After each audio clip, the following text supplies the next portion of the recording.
हमारे कवि वृंद कहते हैं अगर राम कथा ना होती तो कलिकाल में जन्म लेने वाले प्राणी के महाराज ये मन के जो विकार हैं आखिर में महाराज ये कैसे धुलते।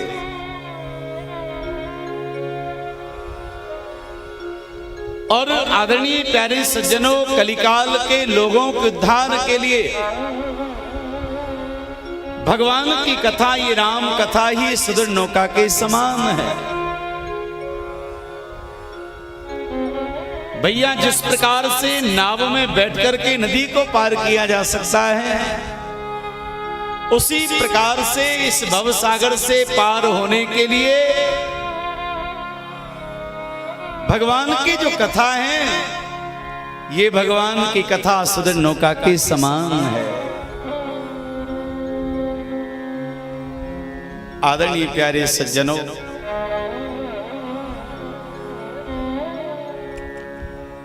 कलिकाल का प्राणी इस भवसागर में डूबा जाना है।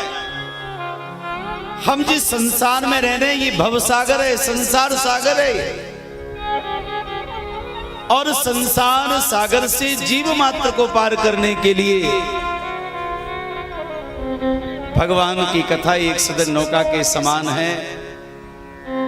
जिसने राम कथा का, भगवान की कथा का जिसने आश्रय ले लिया, वो भव सागर से पार हो जाता है। एक बार भाव से बोलिएगा, जय श्री राम, जय श्री राम।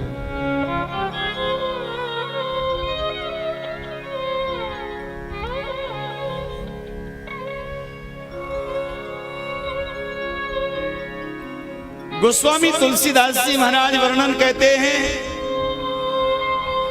बाबा ने कहा कि इस कलिकाल में जन्म लेने वाला प्राणी,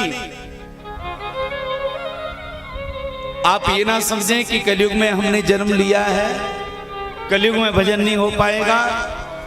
बाबा जी कहते हैं हम लोगों का ये सौभाग्य है कि हमारा जन्म कलयुग में हुआ है, क्योंकि कलयुग के जैसा युग तो आने वाला है ही नहीं। इस कलिकाल में हमारे मुख से अगर एक बार राम शब्द निकल जाए, सतयुग में लाखों बार राम शब्द निकले, और कलयुग में अगर एक बार श्री राम शब्द निकल जाए तो सतयुग में लिए गए लाखों बार राम नाम के बराबर कलिकाल में लिया गया एक बार ही वो राम नाम बड़ा प्रभावशाली रहता है, बराबर रहता है।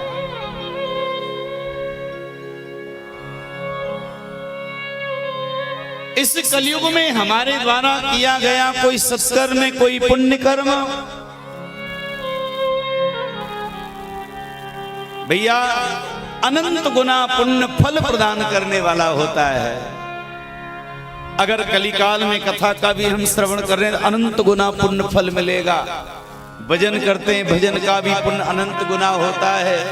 कोई दान पुण्य करते हैं, उसका भी फल अनंत गुना होता है। सेवा भाव यदि जीवन में रखते हैं, उसका भी फल अनंत गुना होता है। लेकिन याद रखिएगा, अगर हमारे द्वारा कोई पाप हो जाए तो पाप का फल भी अनंत गुना है।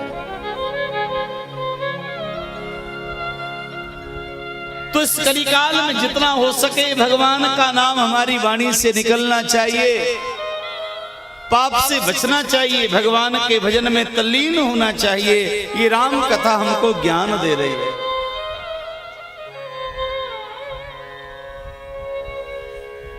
याज्ञवल्क्य मुनि भरद्वाज मुनि को राम कथा का ये मंगलमयी प्रसंग श्रवण करा रहे हैं,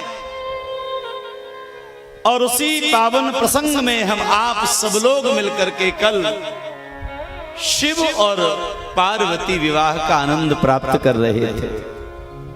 एक बार भाव से बोलिए, जय श्री राम, जय श्री राम।